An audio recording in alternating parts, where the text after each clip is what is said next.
कर रहा है, क्या सरकार का ये बजट चुनाव में मील का पत्थर साबित होगा या फिर अंतरिम बजट चुनावी बजट बनकर रह जाएगा? देखिए रिपोर्ट।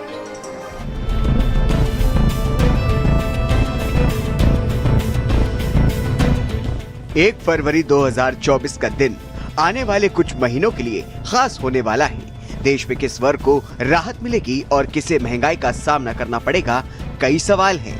लेकिन आज हम आपको हर पहलू से समझाने की कोशिश करेंगे। दरअसल आज मोदी सरकार के दूसरे कार्यकाल का आखिरी बजट पेश हुआ है। वहीं इस बजट की ओर देश के हर वर्ग की निगाहें थी। हर वर्ग के लोग इसे लेकर उत्साहित हैं।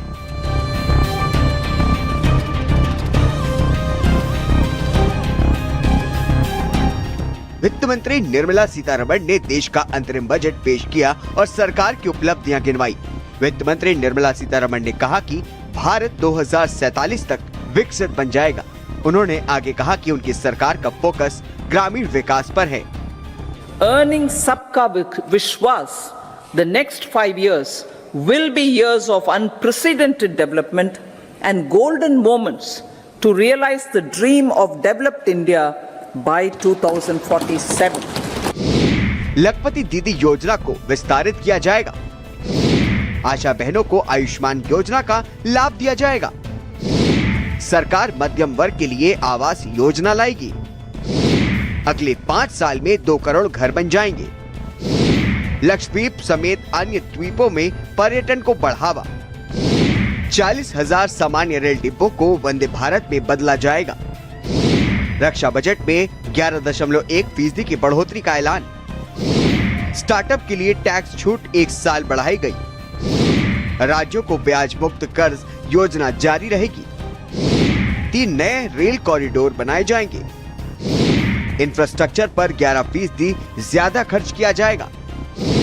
300 यूनिट बिजली फ्री की जाएगी।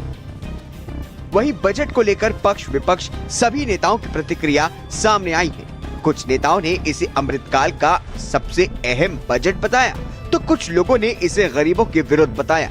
वहीं सवाल है कि इस बजट में किसे लाभ नहीं मिलेगा।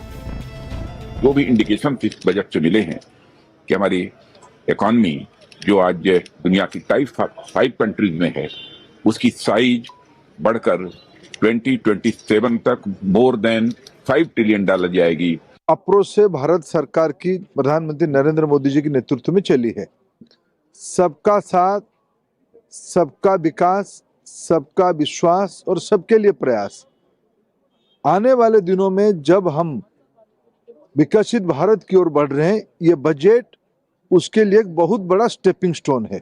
Because the numbers which have been presented by the finance minister clearly demonstrate that over 18 lakh crores is the unfunded extent of the union budget for this year. And this number is only going to increase over the next year. Minorities का budget तो पहले भी कम कर दिया गया था और scholarships भी खत्म कर दिए गए थे। मौलाना आजाद स्कॉलरशिप, मेरिट कम मींस स्कॉलरशिप। तो हम माइनॉरिटी के लोग क्या उम्मीद कर सकते हैं? अब पता नहीं कि देंगे भी नहीं देंगे। इनकम टैक्स के स्लैब पे कोई बदलाव नहीं। आयकर दाताओं को कोई नई राहत नहीं। मौजूदा टैक्स रेट्स बनाए रखने का प्रस्ताव दिया। बजट में कुछ भी सस्ता या महंगा नहीं हुआ। सैलरी क्लास का भी कोई नया फायदा नहीं।